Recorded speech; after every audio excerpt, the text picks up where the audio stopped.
안녕하세요.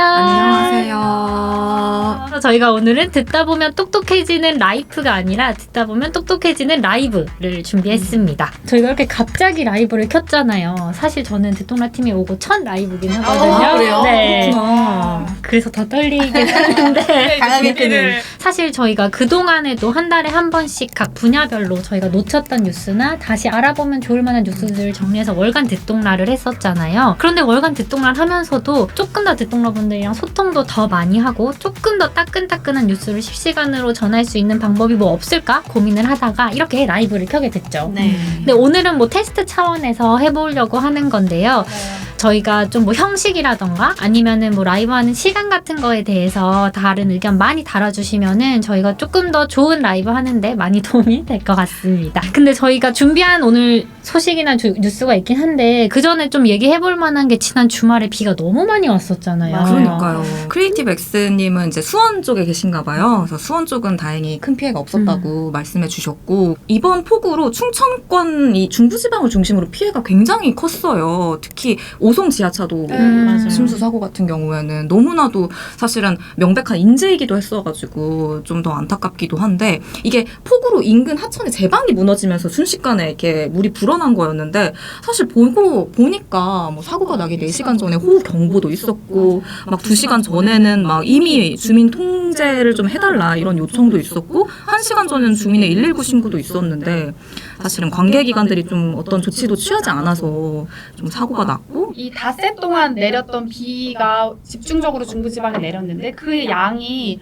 1년의 절반치가 이제 이 닷새 동안 다 쏟아졌다 막 이런 수치들이 있더라고요. 더 이상의 피해는 없었으면 좋겠다라는 댓글 막 남겨주셨잖아요. 저희도 비슷한 마음이고 라이브는 다른 주제를 준비를 했지만 워낙 주말 사이에 이 뉴스가 있었던 만큼 조금 이 이야기를 같이 하고 시작해야 될 것 같아서 저희가 또 준비한 뉴스는 따로 있죠. 오늘 본격적으로 얘기해볼 주제는 후쿠시마 오염수입니다. 그 시작은 2011년 3월 동일본 대지진이죠.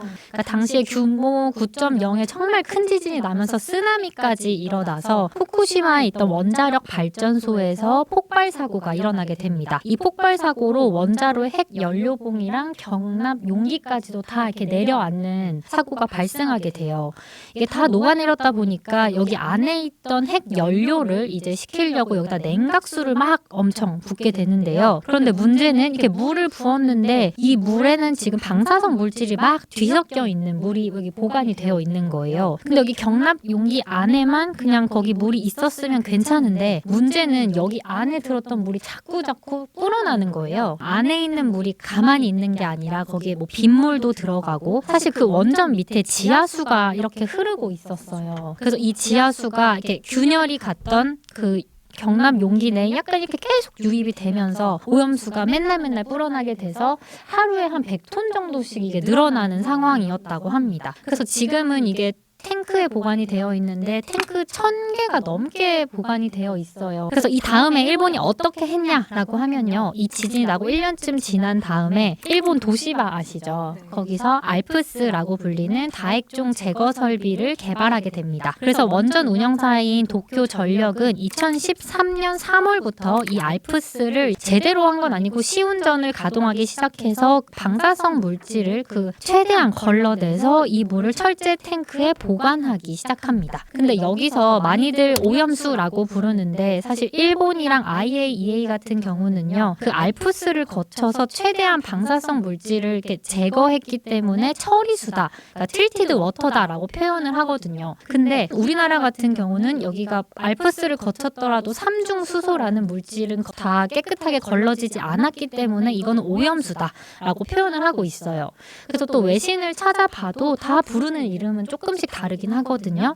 그래서 뭐 뉴클리어 워터라고 표현하거나 레디오 액티브 워터, 그러니까 그냥 말 그대로 방사성 물이라고 표현을 하는 곳도 있고 아니면 조금 중립적으로 그냥 후쿠시마 워터라고 표현을 하는 곳도 있기는 하더라고요. 하지만 한국에서는 저희가 오염수라고 부르고 있죠. 오염수가 보관된 물탱크는 하루에만 100톤씩 물이 늘어난다라고 했잖아요. 그래서 일본도 고민을 하다가 2013년에 와서야 IAEA한테 우리가 이거를 어떻게 처리하면 좋을까라고 자문을 구하게 나타나게 됩니다. 그래서 2013년 4월에 IAEA의 실무자들이 국제검토사절단이라는 이름으로 후쿠시마에 파견을 가서 현지에서 조사를 진행하게 돼요. 그러면서 그 2013년 5월에 보고서를 발간하는데요. 여기서 그 해양 방류라는 게 처음으로 언급이 되거든요. 그래서 구체적으로 말씀드려 보면은 오염수 양이 막대하다 보니까 이해 당사자의 승인을 얻어서 방사성 핵종을 규정된 배출 제한치 아래로 제거해서 바다로 배출하면 될 거다라고 해양 방류를 언급하긴 하는데요. 사실 이때까지만 해도 이게 뭐 이렇게 해야 된다라는 것도 아니고 IAEA의 완전 공식적인 의견까지는 아니었습니다. 근데 뭐 이런 일이 있던 와중에 굉장히 또 중요한 일이 하나 있었는데요. 2013년 8월에 일본 도쿄전력이 공식적으로 발표를 한 건데 후쿠시마 제1원전 그 냉각수 탱크에서 오염수가 바다로 유출이 됐었다라고 공식적으로 발표를 하게 됩니다. 그리고 이게 뭐 300톤 정도 된다고 발표를 해요. 근데 사실 이 전까지만 해도 당연히 그런 오염된 물이 바다로 흘러갔을 거다라는 의심도 있고 우려도 있긴 한데 공식적으로 일본이 시인한 거는 이때가 처음이거든요. 그리고 이 비슷한 시기에 일본 언론들에서도 뭐 이것뿐만이 아니라 그 녹아내렸던 경납 용기에 있었던 물이 그 지하수를 타고 바다로 많이 흘러갔다라는 보도들을 막 쏟아내게 됩니다. 그러면서 같은 해인 2013년 9월에 가서야 우리나라도 이 후쿠시마산 수산물의 수입을 금지하게 되는 거죠. 근데 이 시기에 또 많이 기억하시는 분들도 있을 텐데 일본은 또 후쿠시마산 그 수산물이 안전하다라고 그 아베 총리도 막 나와서 홍보를 하고 막 연예인들도 막 이렇게 다 대동해서 홍보를 하고 했었던 거를 많이들 보셨을 것 같아요. 뭐 이런 일들이 있는 다음에 자신들이 보관하고 있었던 걸 어떻게 처리할지에 대해서 조금 더 본격적으로 정부 차원에서 나서기 시작하는데요. 그러니까 이게 2016년 6월의 일이에요. 경제산업성 산하의 자문위원회를 꾸려가지고요. 오염수를 처리하는 데는 총 5가지 방안이 있다라는 거를 일본이 처음으로 언급을 하게 됩니다. 지금은 해양 방류가 결정이 됐지만 이때까지만 하더라도 해양 방류뿐만이 아니라 뭐 땅에 매립하는 방안이라던가 이거를 뭐 수증기를 만들어서 뭐 하늘에 날려버리는 방안 뭐 이런 것들이 있다라고 발표를 하긴 했는데요. 그러면서도 여기에 단서를 단 거는 경제적으로 그리고 최단 기간 안에 가장 쉽게 할 수 있는 방안은 해양 방류다라고 이때도 언급을 했어요. 그래서 같은 해 일본에서는 이 알프스 오염수 취급에 관한 소위원회를 만들었거든요. 그러니까 이때부터 뭔가 박차를 가한다라고 보시면 돼요. 그래서 이 소위원회가 한 4년 정도 이렇게 뭐 여러 가지 활동을 하는데 2020년 그래서 4년이 지나서야 이 최종 보고서가 나오긴 하거든요. 그러면서 이 소위에서 낸 최종 보고서를 보면은 해양 방류가 가장 현실적이다라고 아예 못을 박아버립니다. 그래서 이때부터 해양 방류 쪽으로 좀 기울고 있네라는 분위기가 좀 형성이 되고요. 소위에서는 우리가 그냥 뭐 지금 그냥 하겠다는 게 아니라 관련 단체나 관계자들이랑 뭐 많이 의견을 수렴해서 하겠다라고 하면서 실제로 뭐 어민들도 만나고 여론도 수렴하면서 막 이렇게 여러 가지 절차를 거치게 되죠. 근데 그 다음에 정말 본격적으로 속도가 붙기 시작한 거는 스가 총리가 취임을 한 다음부터인데요. 2020년 9월에 스가 총리가 취임하고 첫 출장지로 후쿠시마 그 원전을 찾게 돼요. 그러면서 그 원전을 직접 방문해서 정부가 방침을 빠르게 결정할 것이다 라고 발표를 하게 됩니다. 그리고 그 다음해인 2021년 4월에 일본 정부가 강요회의를 열어서 우리가 해양 방출하겠다라고 결정을 하게 되죠. 이때도 사실 우리나라에서도 그렇고 전 세계에서 많은 반발이 있었던 거를 기억하실 거예요. 그리고 그 다음에 4개월 후인 2021년 8월에 가서야 공식적으로 이게 2023년에 해양 방류를 할 거고 원전에서 1km 떨어진 바다에 이걸 흘려보내겠다. 우리가 구체적으로 어떻게 할 거다라고 발표를 하거든요. 그러니까 이때 사실 우리나라도 많은 반발이 있었고 중국이나 뭐 러시아까지도 반발을 했었던 기억이 저도 있습니다. 근데 그렇다고 하면은 제가 말씀드린 대로 일본이 공식적으로 해양 방류를 하겠다라고 발표를 한 게 2021년이니까 벌써 2년 전이잖아요. 그러면은 2년 동안 그럼 뭘 했을까를 살펴보면요. IAEA가 그 일본 측의 요청으로 그 국제 검증단을 꾸려서 이 방류 계획이 안전한지 검증을 하게 됩니다. 여기 검증단에는 우리나라 전문가도 포함이 되어 있거든요. 그래서 IAEA가 이 검증 결과를 총 7번에 걸쳐서 보고서를 계속 발표를 해요. 그러다가 최근에 나온 게 바로 140쪽짜리 되는 종합 보고서거든요. 종합 보고서의 내용 같은 경우는 조금 이따가 이영 기자가 자세하게 설명을 하겠지만 간단하게만 말씀드리면은 어쨌든 안전하다라는 게 IAEA의 네, 수용해도 되고 너네가 그렇게 걱정할 정도 아니다라는 거죠. 그래서 뭐 그로시 사무총장이 일본에도 방문을 했고 우리나라에도 방문해서 뭐 언론이랑 인터뷰도 많이 했더라고요. 뭐 아직 확정된 건 아닌데 다음 달쯤에 IAEA가 승인하기만 하면은 일본이 방류를 할 예정이거든요. 그러니까 말씀드린 대로 해양 방류라는 게 사실 뭐 2년 전에 갑자기 나온 것도 아니고 이번에 나온 것도 아니고 예전부터 그냥 뭐 이렇게 있었던 게 이제 드디어 현실로 다가왔다. 당연히 일본 정부에서는 안전하다. IAEA 보고서를 믿으면 된다라고 하는 입장인데 일반 국민들 같은 경우는 의견이 좀 엇갈리고 있긴 하더라고요. 제가 들어오기 전에 오늘 아침에 뜬 기사를 봤는데요. 아사히 신문에서 여론조사를 한 걸 보니까 그 응답자 중에서 오염수 방류에 찬성한다라고 한 사람은 응답자 중에 51%고 반대한다라고 말한 사람은 40% 정도예요. 그러니까 물론 찬성이 좀 더 많긴 하지만 일본도 반대하는 여론은 많다라는 거고요. 그리고 이 같은 설문조사에서 이 오염수 방류로 인해서 불안하시냐라고 물었을 때 무려 76%가 불안을 느낀다라고 일본에서도 답을 했습니다. 그리고 또 방류에 찬성하는 응답자 중에서도 70%가 넘게 불안하기는 하다라고 이야기를 했더라고요. 그리고 이건 또 다른 일본의 교도통신 여론조사 결과를 보면요. 그러니까 일본의 정부 설명이 부족하다라고 느낀 일본 국민 그러니까 응답자가 80% 정도 되더라고요. 사실 우리나라만 그런 게 아니라 일본 국민들도 생각하는 거는 비슷하다라고 할 수 있겠고요. 그리고 뭐 여론조사를 잘 아시겠지만 이게 수치는 조금씩 다 다르고 어디서 했느냐에 따라서 좀 다르긴 하지만 전반적으로 일본도 찬성이 반대보다 많기는 한데 그렇다고 뭐 압도적으로 찬성을 하고 있는 상황은 아니다. 라고 할 수 있습니다. 그리고 특히나 후쿠시마에 있는 어민 단체에서는 예전부터 지금까지 반대 의견을 공식적으로 밝히고 있는 거죠. 주변국들의 반응도 살펴보면요. 특히 일본이랑 가까이 있는 동아시아 국가들을 보면 중국 같은 경우는 외교부에서 공식적으로 일본에 이 방류 중단을 요청을 했어요. 근데 일본에서는 이 방류 중단을 할 기미가 보이지 않고 있기 때문에 중국의 일반 국민들이 일본 제품들에 대해서 지금 불매 운동을 벌이고 있어요.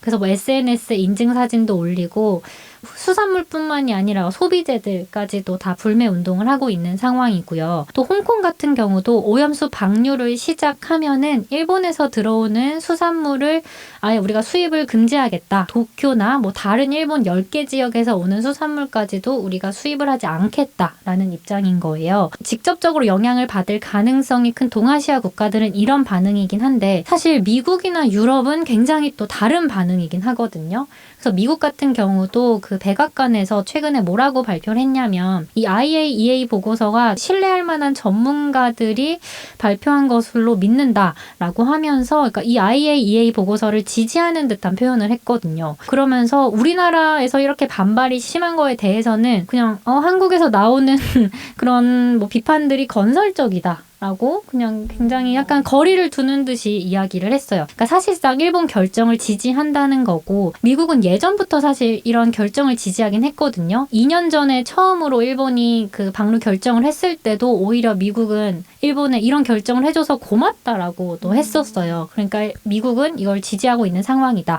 또 EU 같은 경우도 최근에 그 기시다 총리가 EU 대표단들과 EU 정상회담을 했었거든요. 여기서 그 EU가 일본산 식품에 대한 수입 규제를 원래 했었는데 그 규제를 전면 철폐하겠다라고까지 발표를 했어요. 그러니까 그동안은 후쿠시마산 수산물이나 후쿠시마에서 오는 뭐 버섯 아니면 미야기현에서 오는 죽순 같은 거에 방사선 물질이 어느 정도 있는지 그 테스트 결과지를 같이 제출해야지 수입을 할 수 있었는데 이제는 이런 것도 없이 그냥 수입을 하겠다라는 거예요. 그러니까 오히려 일본에 좀 힘을 실어주는 거고 이 방류를 반대하는 국가들에는 좀 더 압박을 주는 거다라고 해석을 할 수가 있죠. 아까 이제 아지님도 내부에서도 꽤 팽팽하다라고 말씀해 주셨는데 어쨌든 당장 바다를 맞대고 있는 일본 그 국내라든지 아니면 우리나라 아니면 중국 이런 데서는 굉장히 민감하게 반응할 수밖에 없는데 이제 좀 멀리 떨어져 있잖아요. 미국이나 EU 같은 경우는 지정학적으로 멀리 떨어져 있으니까 당장 본인들이 이제 경험하는 위험에서는 좀 거리감이 있다고 생각하니까 이거를 외교 관계라고 인식을 하고 일본과의 관계 속에서 좀 표현을 건설적이다라는 표현을 한다거나 미국이 예전부터 이거에 대해서 지지를 보냈다라는 것도 외교적인 맥락이지 않았나라는 궁금함이 있기도 하거든요. 그리고 HJJ님께서도 절반이 찬성하는 것도 신기하다라는 투로 말씀을 해주셨네요. 그래서 미국 같은 경우가 이거 조금 덧붙여서 말하면은 말씀해주신 대로 외교적인 동맹 관계가 있잖아요. 그런 것도 있고 예전에 그 미국 같은 경우는 일본에 원자폭탄을 투하했었던 그런 원죄 같은 게 있기 때문에 네 그런 게 있기 때문에 이러는 게 아니냐. 물론 미국의 공식적인 그런 반응은 아니지만 전문가들이 이렇게 해석을 하기로는 그런 이야기까지도 나오고 있긴 하더라고요. 최근에 그 리투아니아에서 나토 정상회담이 있었는데 이때 윤 대통령이랑 기시다 총리가 만나서 정상회담을 해서 또 이 후쿠시마 오염수에 대해서도 얘기를 했거든요. 근데 뭐 사실 원론적인 수준의 이야기긴 했어요. 그래서 간단하게 정리를 해서 말씀드리면요. 윤석열 대통령 같은 경우는 이 방사성 물질이 농도 기준치를 초과하면은 방류를 중단하고 그걸 우리한테 알려달라. 이 모니터링 정보도 한국이랑 실시간으로 공유하고 방류 점검 과정에 한국 전문가도 참여하게 해달라라고 했더니 기시다 그냥 알았다라고 하면서 알았게 하면 뭐 오케이라고 하면서 방사성 물질이 기준치 초과하면 우리는 원래 계획했던 대로 방출을 즉시 중단할 거고 한국 국민들의 건강에 악영향을 주는 방출은 하지 않겠다라고 표현을 했어요. 하지만 이런 발언에도 불구하고 한국 국민들은 여전히 불안할 수밖에 없는 상황인 거죠. 우리나라로 따지면 환경부인 환경성에서 오늘 아침에 나온 아사히 보도를 보니까요. 매주 1회씩 이 원전 근처에 있는 해양의 물을 가지고 이 삼중수소 농도랑 핵종 농도를 측정할 계획이다라고 발표를 했더라고요. 그러니까 주 1회 정도 앞으로 모니터링을 하겠다라는 거죠. 일단 여기까지가 일본이나 뭐 다른 나라에서 진행되고 있는 후쿠시마 오염수 관련된 사안이다. 여기까지 제가 전달드릴 수 있을 것 같습니다. 그러면 지금까지 이제 김지아 기자가 쭉 이제 타임라인부터 지금 각국의 반응들 뭐 이런 것들 좀 정리를 쭉 해주셨는데 우리나라의 지금 현재 그런 정부의 대응이나 이런 것들을 조금 더 설명을 해주실 수 있겠네요, 이영 기자가. 김지아 기자가 타임라인을 다 정리해주면서 사실 뒤에 나올 이야기들이 한 번씩 다 언급이 되긴 했거든요. 참 이 이슈에 대해서 정말 많은 일들이 있었고 많은 나라 이름이 나오고 많은 이슈가 있고 했던 걸 알 수가 있는데 통로답게 어떤 이슈를 이해하는 방법이 뭔가 생각해보면 일단 시작점에 있던 뉴스부터 잘 짚어보는 거 그리고 쟁점이 되는 게 뭔지 이렇게 수풀을 잘 헤쳐가지고 그 알맹이를 잘 다각도로 관찰을 해보는 게 약간 우리답게 뉴스를 소화하는 게 아닐까라는 생각이 들어서 사면으로 이렇게 살펴보려고 모였잖아요. 그래서 안전해요, 안 안전해요? 라고 이야기하기보다는 안전하다고 하는 저 사람이 말하는 근거는 뭐지? 이유가 뭐지? 이거를 생각해보는 게 아무래도 불안감을 낮출 수 있는 방법이 아닐까. 그리고 쿠션을 한 번 더 깔자면 이게 각 분야별로 저희가 정리를 했는데 원래도 이제 경제산업부에서 원자력 이슈가 생기면 주로 붙긴 하거든요. 왜냐면 산자부도 갖고 있는 부처고 과학도 갖고 있고 하니까. 근데 항상 기자들이 사실은 원전 이슈가 안 터졌으면 하는 마음이 좀 있어요. 이게 보도를 할 때도 너무 어려운 거예요. 어렵죠. 왜냐하면 어려워요. 마음속에 답이 약간 있기도 하고 그걸 또 오해를 할 수도 있기도 하고 어렵기도 하고 그리고 아무래도 제 출입처에서 나오는 이야기들을 주로 정리해서 전달하다 보니까 뭐 산자부라든지 아니면은 뭐 발전소라든지 그리고 또 경제 논리가 많이 있는 분야기도 하니까 그런 이야기를 더 전하면 약간 찬성인가? 뭐 이렇게 또 몰아서 보실 오해의 여지가 있기도 하고 해서 제가 맡은 정리할 분야가 그래서 그렇게 들릴 수도 있다. 근데 이거 다 모아놓고 보면 다각도로 살펴보는 거다라는 걸 조금 감안해서 들어주시면 좋을 것 같습니다. 일단 저는 그래서 IAEA가 보고서를 낸 게 뭔지 요거 때문에 일단 뉴스가 나오고 있는 거니까 요거 먼저 한번 정리를 해보면 좋을 것 같아서 한번 얘기를 해보려고 합니다. 근데 김지아 기자가 언급을 해줬던 것들인데 제가 한 번씩 짚으면서 다시 이야기를 해볼게요. 그래서 IAEA가 7월 초에 2년간 일본의 방류 계획을 점검하고 취합을 해서 보고서를 내놨죠. 여기 내용은 일본의 계획대로 방류가 이뤄지면 국제 기준으로 봤을 때 안전에 문제는 없다가 결론이긴 합니다. 일단 알프스라는 게 계속 등장하는데 알프스가 무엇인가? ALPS, 그냥 알프스라고 부르는데 우리말로 풀어서 말하면 다핵종 제거 설비예요. 핵종 여러 개를 걸르는 장치, 일종의 정수기 필터 같은 그런 장치라고 이해할 수 있는데 후쿠시마 원전 사고가 다시 한번 짚어보자면 그 원전에 쓰나미가 덮치는 바람에 원자로 냉각 장치가 작동을 멈췄고 그래서 이게 식혀주질 않으니까 폭발이 있었고 그러면서 핵 연료분 같은 게 녹아내리면서 굉장히 지금도 그 바닥에 떨어진 잔해에서 열을 계속 내고 있는 상황이거든요. 그래서 걔를 일단 식혀야지 나중에 버리든 뭘 하든 할 수 있으니까 계속 물을 부어가지고 계속 식히고 있는 거예요. 그거에 냉각수라고 부르는 거죠. 잔해들 식히고 나온 물은 으로 오염이 돼 있는 거죠. 방사능으로 오염이 돼 있는데 이거를 지금은 일단은 그 알프스를 통해서 한번 처리를 합니다. 그 오염된 물질들을 필터로 막 걷어내고 있는데 이 오염수가 아까 얘기한 것처럼 하루에 막 100톤씩 쌓이고 있는 상황이에요. 근데 이걸 계속 무한정 쌓아둘 수가 없으니까 처리를 해야 하는데 가장 안전성이 어느 정도 검증이 되어 있으면서 비용이 싼 방법이 해양 방류다. 그래서 일본 정부는 이쪽으로 계속 자문을 구하면서 준비해왔고 지금 그게 눈앞에 와 있다라는 상황입니다. 근데 아까 삼중수소라는 이야기가 또 나왔었잖아요. 근데 삼중수소 이야기가 나온 이유가 뭐냐면 이 알프스 장치로 그 걸러낸 물에서 뭐 세슘이나 여러 가지 방사성 물질 62종이 걸러내지는데 그럼에도 불구하고 삼중수소라는 물질은 이 오염수에 남아있게 되거든요. 그래서 이걸 해결하기 위해서 이건 어떻게 할래? 삼중수소 남아있는 오염수잖아 라고 하니까 일본 측의 계획은 이거는 바닷물을 엄청나게 많이 섞어서 희석해서 결국은 삼중수소의 비율이 국제기준 미만으로 낮출 수 있게 해서 내보내겠다라는 계획입니다. 그래서 이 계획을 IAEA가 국제기준에 부합하는지 검토를 한 거예요. 그래서 IAEA 보고서는 오염수 샘플을 분석해보니까 이 알프스 처리하고 희석하는 단계를 거치면 삼중수소 농도가 인체에 영향을 미치는 수준 이하로 내려가는 걸 확인했다라고 합니다. 구체적인 수치를 한번 말씀드리면 뭐 리터당 1500베크렐 이하가 된다라고 하는데 어느 정도 기준인 거냐면 세계보건기구 WHO가 정한 삼중수소 음용 기준이 리터당 10,000베크렐이에요. 그러니까 이거보다 훨씬 더 낮춘 거다라고 생각해 주시면 되겠습니다. 근데 또 혹시나 이 알프스만 믿고 있을 수가 있나 그리고 또 혹시 희석하는 과정에서 문제가 생길 수 있지 않나 이것도 검토를 해봐야 되잖아요. 그래서 요 부분도 검토를 했대요. 그래서 오염수가 혹시나 이 파이프 고장이나 탱크가 고장 나거나 해서 희석이 되기 전 상태로 방출된 오염수로 오염된 해산물을 장기간 다량 섭취한다고 가정했을 때 이 피폭 정도가 연간 5mS의 한 100분의 1 정도 수준이다라고 합니다. 근데 이렇게 숫자만 들으면 또 어려우니까 우리나라에서 성인이 연간 피폭되는 자연적으로 피폭되는 방사능 양들이 있거든요. 그게 한 3에서 5mS 정도라고 해요. 그러니까 그 정도 자연 피폭 정도와 비슷한 정도다라는 게 IAEA 보고서 내용에 있습니다. 그리고 방류를 한 이후에 원전 근처 해역에서 뭐 광어라든지 게라든지 갈조류라든지 이렇게 우리가 먹거리로 이용하는 그 해산물들 이 피폭되는 정도도 국제 안전 기준보다 매우 낮은 수치로 무시할 만한 수준이다라는 게 보고서 내용에 담겨 있고요. 단 여기 보고서에도 단서를 단 게 이거는 일본이 제출한 방류 계획에 대한 평가고 만약에 기존 방류 계획과 다른 사정이 발생을 한다거나 또 혹은 방류가 개시된 이후에 대한 상황까지 우리가 이걸 완전히 평가를 내린 것은 아니다라고 단서가 달려있긴 합니다. 또 하나 단서를 단 게 처리수 방출은 일본 정부의 국가적 결정이지 우리 보고서가 그 정책을 지지하거나 권고하는 게 아니다. 우리는 그 계획이 국제안전기준에 부합하는지를 본 것이다 라는 게 이 보고서의 내용이에요.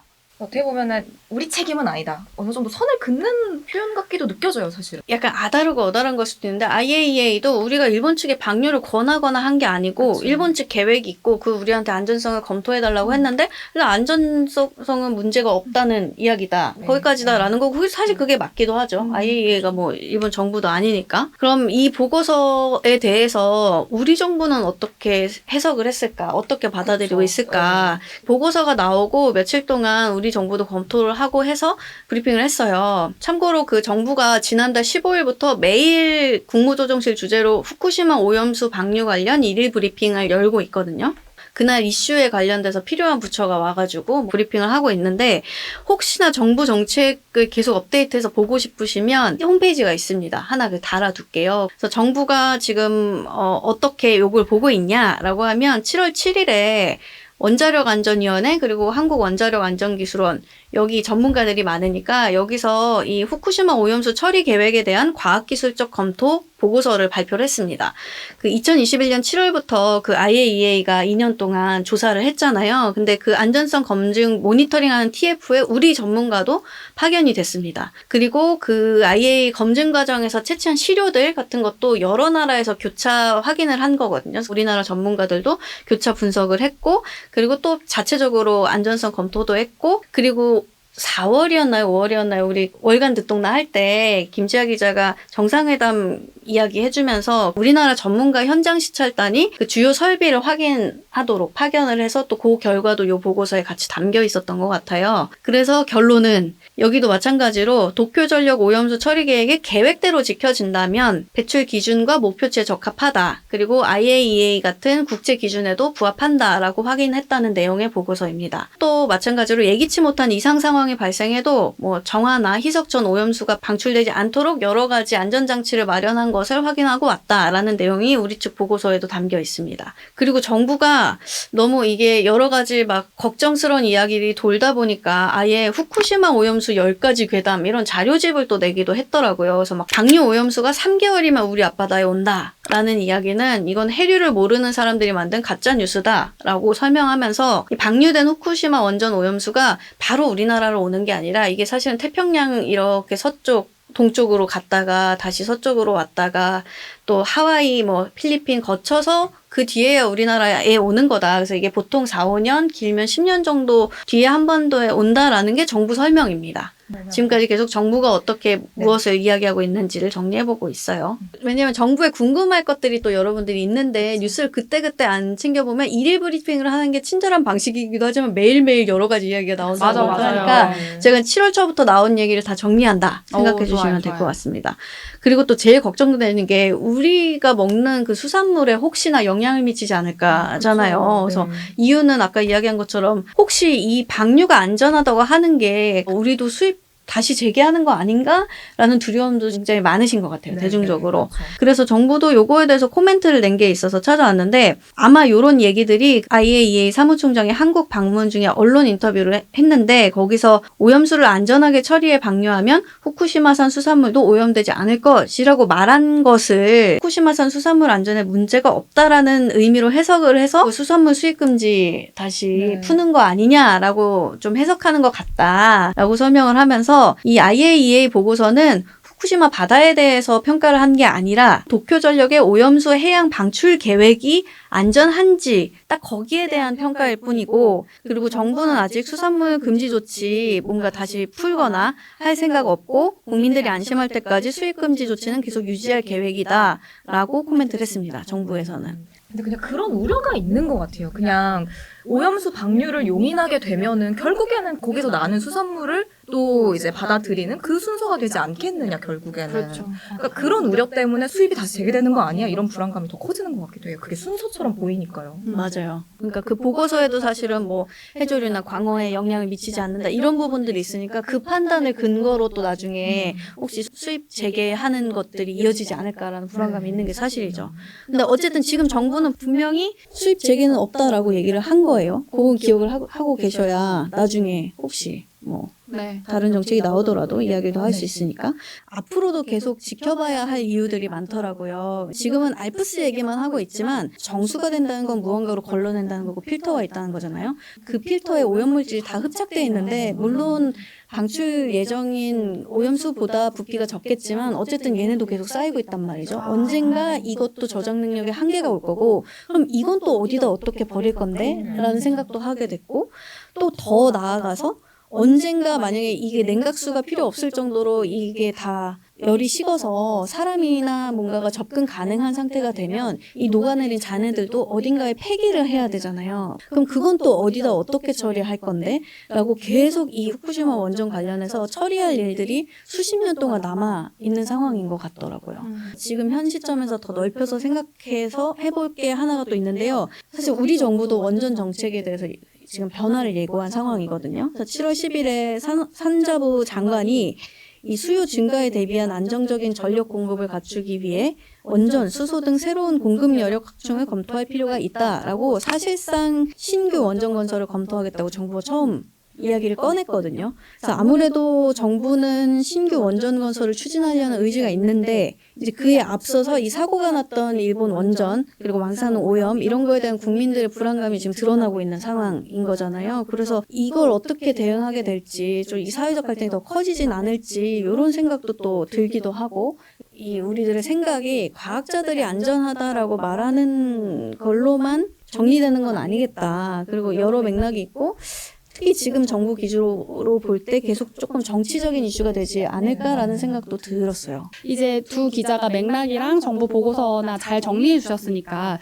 정부가 이 IAEA 발표를 했을 때 우리나라 정부는 이 발표 내용을 존중한다라는 입장을 밝혔었죠. 그리고 이제 김자 기자가 얘기한 것처럼 윤석열 대통령이랑 기시다 총리가 정상회담을 했을 때도 윤석열 대통령은 IAEA 발표 내용을 존중한다. 그리고 국민 건강과 안전 최우선 요소로 고려해야 하고 방류 이 전 과정이 계획대로 이행되는지 모니터링 정보를 한국 측에 실시간으로 공유해주고 뭐 전문가도 참여할 수 있도록 해달라. 그리고 문제가 생기면 멈춰달라. 뭐 이런 요청을 하기도 했습니다. 그리고 여기에 대해서 기시다 총리는 그 점검 과정에 전문가가 참여할 수 있게 해달라라는 것에는 즉답을 하진 않았고 거기에 대해서 이제 최종 보고서에 문제가 없다는 걸 한 번 더 강조하면서 안전성에 만전을 기하겠다. 한국 국민 건강에 악영향을 주는 방출은 안 하겠다라고 대답을 한 것까지가 이제 공식적으로 양국이 공개한 내용입니다. 이 정상회담 내용에 대해서도 적절했느냐에 대한 정치적인 공방이 있었는데요. 야당은 윤 대통령이 일단 이 방류 자체를 전제로 해서 이제 당부를 한 거잖아요. 그게 적절했느냐라는 취지의 지적을 하기도 했고요. 그리고 한국 전문가를 이제 참여해달라라는 요청을 했는데 기시다 총리가 거기에 대해서 즉답을 하지 않았잖아요. 그래서 그 부분에 대한 지적이 있었고 그리고 이 아이 사무총장이 아까 말한 것처럼 원전에서 수영할 수도 있다. 뭐 이런 취지의 발언을 했잖아요. 거기에 대해서도 민주당은 되게 강력하게 비판을 하고 있거든요. 그리고 지금 유튜브 계정이나 이런 거에도 이제 안전합니다라는 내용의 게시물들이 계속 올라오고 있으니까 아니 우리나라 정부가 IAEA가 지금 일본을 대변해 주는 거 아니야? 그래서 왜 나라 돈으로 일본 오염수 방출 홍보를 해주느냐라는 반감 같은 걸 이제 언급하기도 하고요. 그래서 요 맥락이 국회에서도 그대로 이어졌다라고 보시면 될 것 같아요. 지난주에 일정을 잠깐 보면 13일에는 외교통일위원회 전체회의가 있었고 15일 금요일에 환경노동위원회 전체회의가 있었거든요. 이게 전체회의가 뭐냐면 해당 소관 상임위의 부처 장관들이나 고위 관료들이 다 참석을 하고 거기서 이제 상임위 위원들이 질문을 할 수 있어요. 몇 분씩 이제 배당이 되거든요. 그러니까 만약에 이 상임위 산하에 주요 이슈가 있다라고 하면 국회의원들은 여기서 이제 날선 공방을 오갈 수밖에 없는 상황이잖아요. 그래서 요 두 회의에서 이 오염수 관련한 공방들이 굉장히 강하게 지난주에 있었습니다. 일단 환노위에서는 현안 질의에서 이 IAEA 보고서 도대체 믿을 수 있는 거냐 뭐 이런 취지의 질의가 굉장히 많았어요. 그래서 외통위에서도 국민의힘 의원들은 이제 여당이니까 이게 검증 결과가 국제 안전 기준에 부합하다는 보고서가 나왔는데 이거를 방류를 반대할 수 없는 거 아니냐라는 취지의 이제 이야기를 보인 반면에 야당 의원들은 아니 지금 국민이 불안하다는데 정부랑 여당은 왜 일본이랑 똑같은 얘기를 하는 거냐라는 이제 공방이 계속 오가는 상황인 거죠. 그런데 이 부분에 대해서 여당 의원들은 근데 너네 지난 정부에서 이 똑같은 상황일 때 너네도 똑같은 얘기를 했었으면서 왜 이거를 국민 불안을 가중시키게 자꾸 그런 식으로 몰아가는 거야? 그러니까 정권이 바뀌었다고 이러느냐라는 건데 정치인들의 말을 보면서 반감을 느끼는 걸 제가 언어화를 하자면 이 부분일 것 같아요. 왜냐하면 정권이 바뀌었을 때 똑같은 사람이 다른 말을 하게 되면 어떤 말을 믿을 수 있는 거야? 라는 생각을 나도 할 수 있잖아요. 왜냐하면 이런 식이에요. 뭐 문재인 정부 때 당시 외교장관이었던 강경화 장관이 국회에 왔을 때 일본의 방류 계획에 대한 질문을 야당 의원이 했을 때 그건 일본의 주권 문제고 일본이 결정할 문제다라고 답변했던 걸 이제 인용을 한다던가 아니면 문재인 정부의 정의용 외교부 장관이 2021년 4월에 IAEA 적법성, 적합성 절차에 따라 진행된다면 굳이 반대할 건 없다라고 답변한 부분들을 이제 여당 의원들은 예시를 들고 있는 거죠. 정치인의 역할이라는 건 나를 뽑아준 사람들을 대변해서 이제 이야기를 하는 거잖아요. 그래서 날선 공방을 사실상 버리고는 있지만 불과 몇 년 전만 해도 이게 입장이 바뀌었던 것들을 한번 눈여겨보셨으면 좋겠다라는 얘기를 하고 싶은 거예요. 그러면 정치의 역할을 지금 잘하고 있는 거야? 라는 질문을 듣동무 여러분들도 던져보실 수 있는 상황인 거잖아요. 문재인 정부 때 정부 관료들이 일본이 결정한 문제고 과학적인 문제가 없다면 받아들일 수 있다라는 취지의 발언을 할 때 그럼 야당은 어떻게 했느냐 되냐라고 하면 야당이던 국민의힘은 일본 오염수 방류 자체 안 된다. 그러면서 이제 의원 결의안을 다 같이 내기도 했고요. 그리고 오염수 처리 능력 자체를 이제 의심하는 목소리를 지금 여당인 국민의힘에서 내기도 했었어요. 지금 국민의힘 김기현 의원이 대표잖아요. 2020년 10월에 이 알프스 다액종 제거 설비로 여과했다고는 하지만 삼중수소가 남아있는데 이거는 각종 암을 유발하는 거 아니냐라는 원급을 한 기록들도 있더라고요. 근데 지금은 이제 정반대 상황이 되어서 각자 다른 발언을 하고 있는 거잖아요. 국민 입장에서는 이게 더 혼란이 가중될 수밖에 없는 상황인 거잖아요. 근데 이거는 권력 관계의 힘에 관한 문제가 아니라 사실은 국민의 삶에 있어서 굉장히 민감한 이슈잖아요. 요 이슈 같은 경우는 전문가도 같은 전공이어도 입장이 완전히 다르고 다른 목소리를 내는 사람들이 있는 상황이잖아요.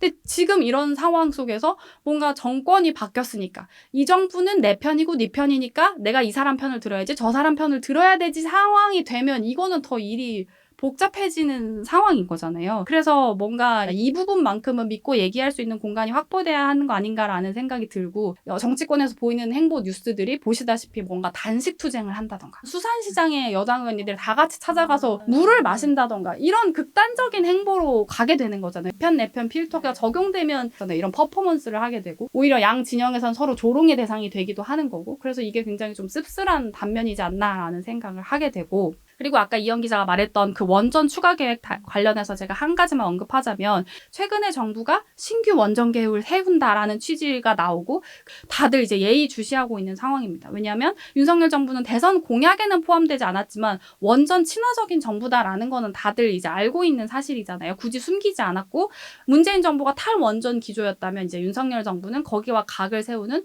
상대적으로 친원전 정부였던 건 분명하니까요. 그래서 산업통상자원부가 최근에 전력 수요가 늘어나니까 신규 원자력 발전소 건립을 검토하기로 했다라는 발표를 했습니다. 이게 장관 주재로 최근에 에너지위원회가 열렸는데 그 위원들의 기록을 봐도 지금 이제 첨단 산업을 가려면 전력이 더 많이 필요할 텐데 이 전력을 어떻게 수급해야지를 고민해야 하는 상황이다. 그래서 새로운 공급 여력 확충을 검토할 필요가 있다.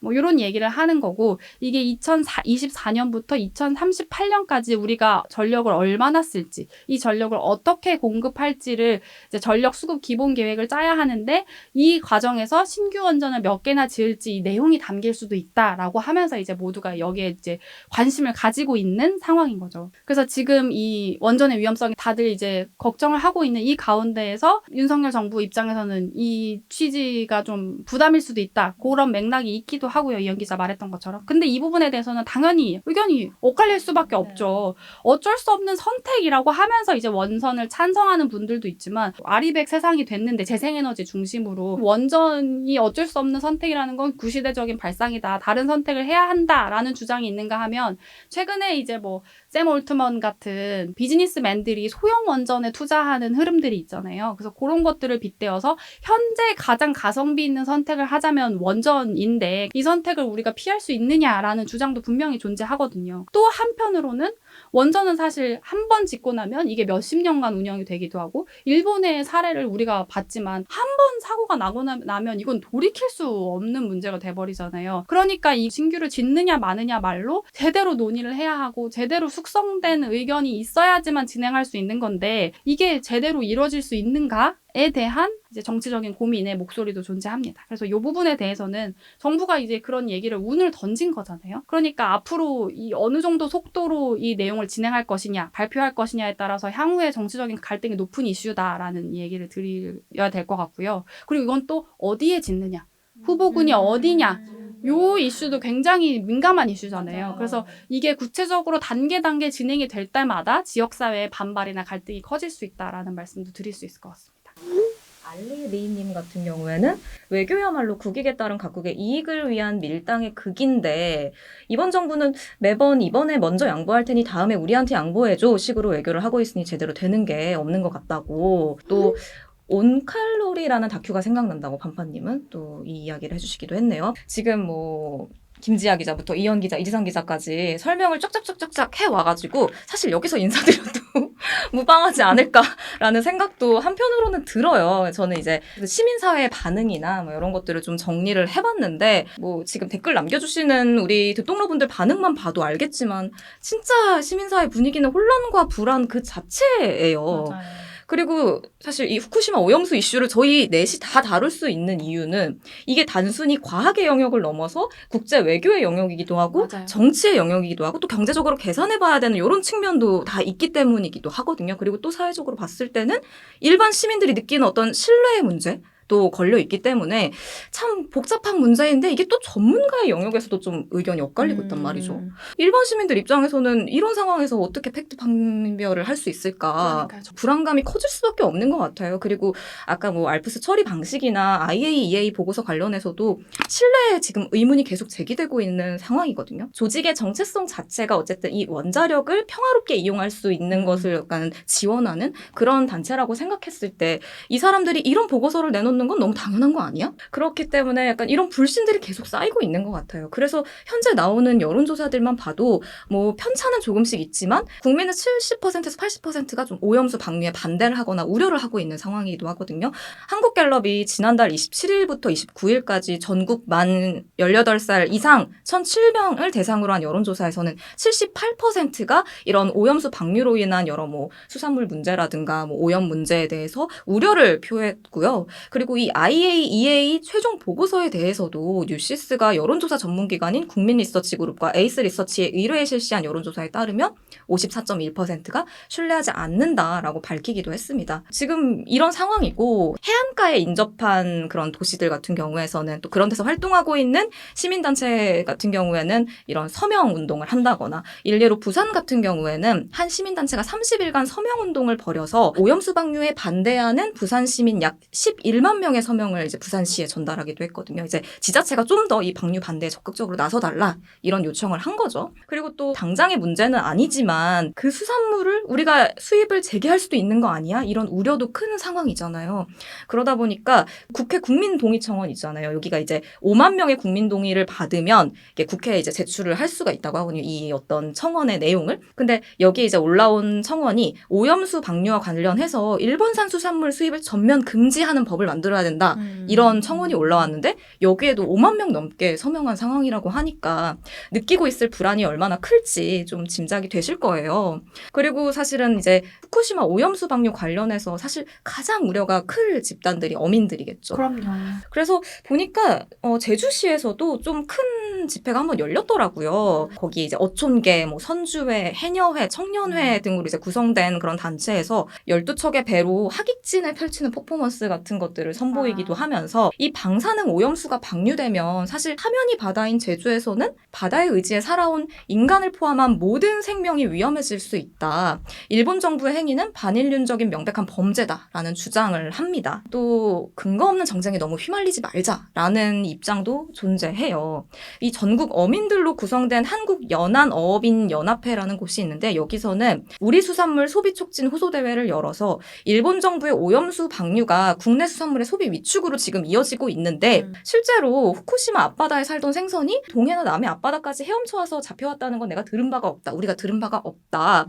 우리 어민들은 이 막연한 불안감만 부추기는 어떤 일부 전문가와 정치인의 행태를 용납할 수 없다. 우리의 생계에 문제가 있으니 좀 더 냉정하게 이 사태를 보자라는 입장도 존재합니다. 생계의 문제와 별개로 이 환경적인 측면을 우려하는 환경단체의 목소리도 있어요. 그래서 그 그린피스 같은 경우에는 IEA 보고서에 대해서 비판적인 입장을 내놨는데 일단 도쿄전력이 알프스에 대해 보고한 내용에 대해서 IAEA가 평가했을 뿐이지 이 알프스가 30년 넘는 긴 시간 동안 삼중수소 이외의 위험한 방사성 물질을 잘 처리할 수 있을지 확신할 수 없는 상황이다라는 지적을 하고 있고 한국이나 뭐 지금 태평양 연안국가 같은 인접국은 피해가 발생할 수 있는 상황인데 한국 정부가 IAEA 회원국으로서 왜 이 부분을 문제시하지 않는 건지 이 부분을 비판하기도 합니다. 환경운동연합 같은 환경시민단체들도 지금 서울 시내에서 이제 꾸준히 반대 집회를 열고 있거든요. 이들의 주장 가운데 또 하나 눈여겨볼 만한 거는 일본 정부가 명백히 국제법을 위반하고 있다면서 국제해양재판소에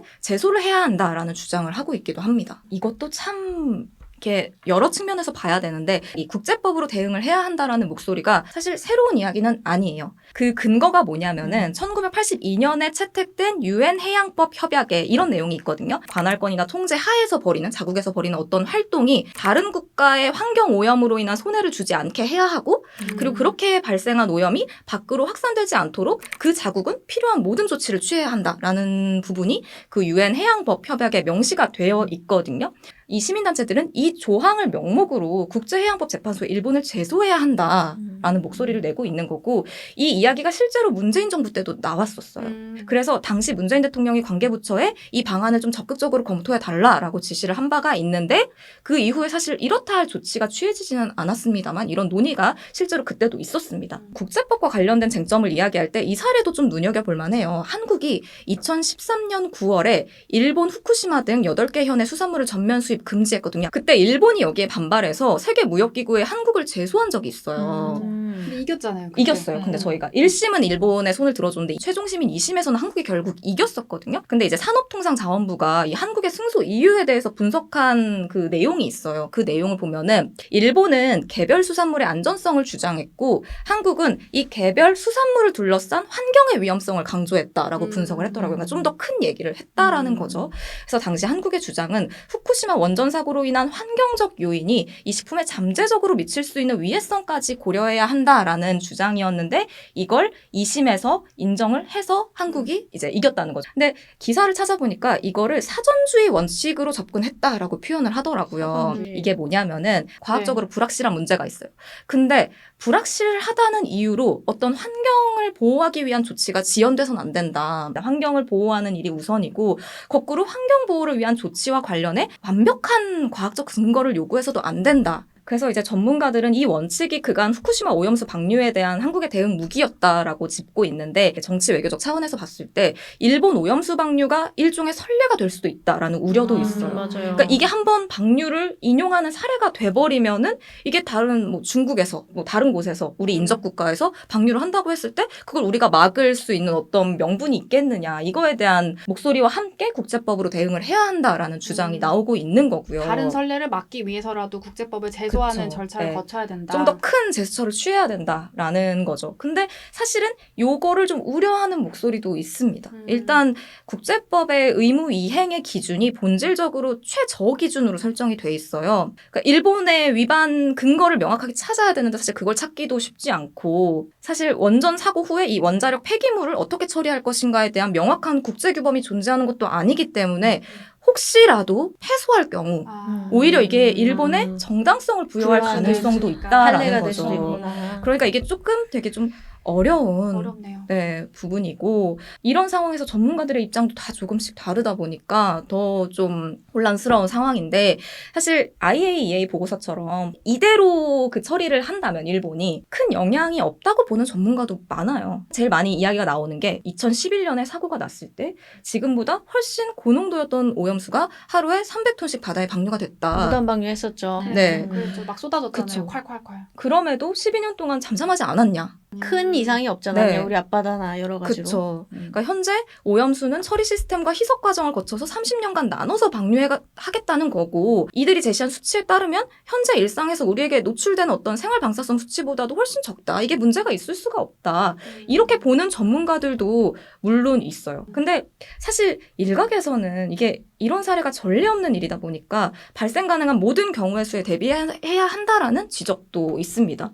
그러니까 뭐 방류 기간 중에 처리 시스템에 문제가 발생할 수도 있고 이 문제가 발생했을 때 그땐 또 우리나라가 어떻게 제재를 할 것인가 일본을 상대로 또 처리 시스템으로 걸러지지 않는 이 삼중수소 이 문제도 되게 여러 가지 좀 이렇게 논란들이 있더라고요. 이렇게 피부에 닿았을 때와 섭취했을 때 미칠 수 있는 영향이 다르고 또 이게 섭취하다 보면 이게 축적되는 게 있잖아요. 있죠. 이게 축적되면서 벌어질 수 있는 어떤 위험성에 대한 것들을 우리가 충분히 지금 고려하고 있는지 이걸 최대한 보수적으로 접근을 해야 한다. 근데 이것에 대한 우려를 단순히 괴담이다. 불안감 조성이다라고 하는 게 맞느냐 이런 입장도 있는 겁니다. 전문가들 사이에서는. 그러니까 이렇게 입장이 다 다르다 보니까 전문가들 사이에서도 좀 균열이 커지고 있어요. 일례로 이제 서울대 원자핵공학과 학내 게시판에 서로 다른 입장을 내고 있는 뭐 명예교수의 주장을 반박하는 글이 여러 편 올라오기도 하는데 학계에서 교수들이 스승이나 뭐 선배격인 교수를 이렇게 공개적으로 비판하는 일이 흔치는 않은 일이어가지고 이 부분도 좀 이렇게 문제로 보이더라고요. 시민들 입장에서는 제일 중요한 게 어떤 전문가의 균형 있는 시각을 듣고 싶어 하는 거잖아요. 근데 현재 이 이슈는 뭐 이지상 기자가 정리해주기도 했지만 정치 성향이나 어떤 관점에 따라서 너무 다른 이야기가 오가고 있어요. 과학적으로 전문가인 분들도 정말 과학의 이야기만 하는 것 같지는 그러니까요. 않기도 해요. 네. 그래서 또 가늠이 안 그쵸. 돼. 그리고 진영에 따라서 사실은 자기들 입맛대로 좀 전문가의 멘트를 이용하기도 하는 것 같기도 하거든요. 맞아요. 저는. 맞아요. 가보지 않는 길에 대해서 불확실성이 가뜩이나 큰 상황인데 여기에 전문가들조차 의견이 갈리고 있고 그렇다면 시민들은 도대체 뭘 믿고 뭘 걸러야 하는지 확신할 수가 없는 상황이고 저희도 그래서 이 뉴스를 전하는 게 참 힘들었다. 왜냐면은 저희가 여러분한테 이거 그래 안전하답니다. 아니랍니다. 이렇게 제가 확 정리를 할 수가 없는 상황이다 보니까 뉴스를 전달하는 저희 같은 사람 입장에서도 참 어려운 지점이었고요. 초반에 이야기했던 것처럼 이 후쿠시마 오염수 방류 이슈는 뭐 과학, 정치, 국제 뭐 이런 여러 영역이 얽혀 있는데 이런 지적을 하시는 분들도 많더라고요. 문제는 이 영역 어디에도 신뢰가 없다라는 이야기를 하기도 하는데 제가 모 칼럼에서 되게 인상 깊은 구절을 한번 봤어요. 한번 읽어드려볼게요.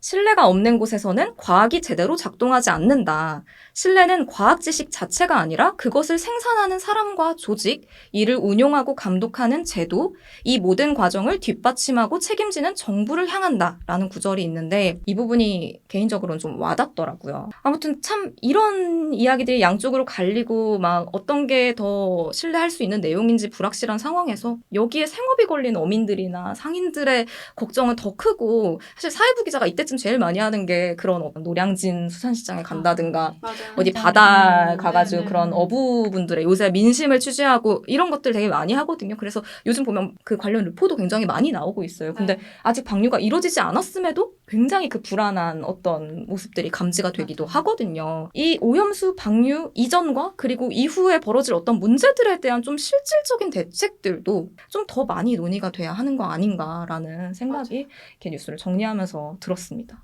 저는 개인적으로는 이게 과학적으로 어떤 게 맞는 이야기인가 가짜뉴스인가 아닌가를 판가름하는 것 작업도 물론 필요하지만 저부터도 제일 불안한 건 일본 정부를 믿을 수 있나? 도쿄 전력은 맞아. 거짓말을 몇 번이나 했었는데 그 사고 자체가 은폐하려고 했고 이 사람들의 말을 믿을 수 있나? 그러니까 일단 하나가 있어서 외교적으로도 그걸 좀 풀어줬으면 좋겠는 마음이 있고 이지상 기자가 말씀하신 대로 정치인들도 이렇게 입장이 뭔가 정쟁처럼 갈리는 그쵸. 바뀌고 하는데 이걸 믿을 수 있나?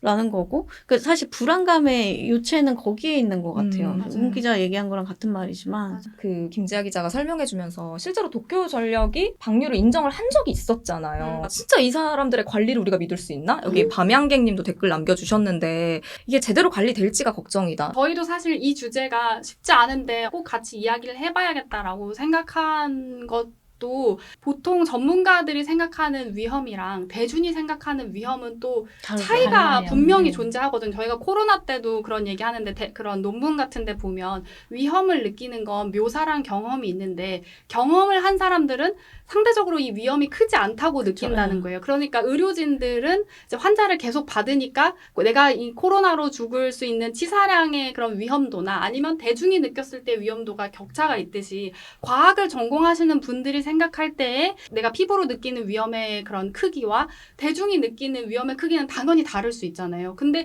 이 격차가 분명히 존재하는데 가운데 영역에서 이걸 계속 이야기하는 영역이 없이 뭔가 이 사람이 이렇다니까 다 같이 가야 돼라고 하면 분명히 그 격차 안에서 다양한 사건 사고들이 발생할 수 있다고 생각하거든요. 그러니까 이 안에서 계속 이야기를 하고 뭔가 경험을 나누고 이건 이런 의견이 있지 않을까요? 이런 거는 저런 게 있지 않을까요? 라고 하고 괴담이어도 얘기를 해보고 네. 뭐 이런 검증의 시간이 또 맞아요. 필요하니까요. 그런 게 계속 있어야 하지 않나라는 생각이 들어요. 네. 4명이 이렇게 모여서 오랜만에 또 한 가지 뉴스를 가지고 정리를 해봤는데 다행히 많은 분들이 잘 들었다고 댓글 남겨주셨네요. 오늘 시간 길었는데 함께 해주셔서 너무 감사드리고요. 라이브는 앞으로 어떤 형태가 될진 모르겠지만 또 찾아뵙게 되겠죠? 베스트였지만 네. 저희는 이제 곧 점심 먹으러 갈 텐데 저 점심 맛있게 드시고 다음 라이브 할 때 또 많이 찾아주시면 감사하겠습니다.